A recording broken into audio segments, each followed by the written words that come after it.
દાહોદની જાગૃત જનતા એક સાથે સંગઠન ચલાવીએ છીએ અમે. એમાં દાહોદના ઘણા બધા નાગરિકો અમારી સાથે જોડાયેલા છે. ઘણા સમયથી દાહોદની સમસ્યા જે રોડ રસ્તા અને એના પર પડેલા મોટા મોટા ખાડાઓ સંલગ્ન અમારી ચર્ચા ચાલતી હતી.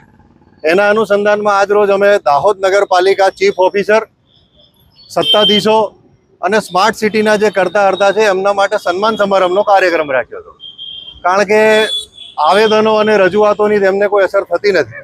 એટલે અમે એવું વિચાર્યું કે જે અમને ખાડાની અનમોલ ભેટ દાહોદની જનતાને આપી છે એનું અમે સન્માન કરીએ અને એમનો આભાર માનીએ કે તમે આવા જ ખાડાઓ જિંદગીભર અમને આપતા રહો અને આ ખાડા અમે ઝેલતા અમે મરી જઈએ અને અમારા બાળકો આવા જ ખાડામાં જીવતા રહે. કારણ કે એમને આવેદનો અને અરજીઓની કોઈ અસર થતી નથી. એટલે હવે આ એક રસ્તો વિચાર્યો છે. જો કદાચ એમનામાં થોડી ઘણી શરમ બચી હોય, મર્યાદા બચી હોય, થોડુંક એમને ભગવાનનો ડર હોય,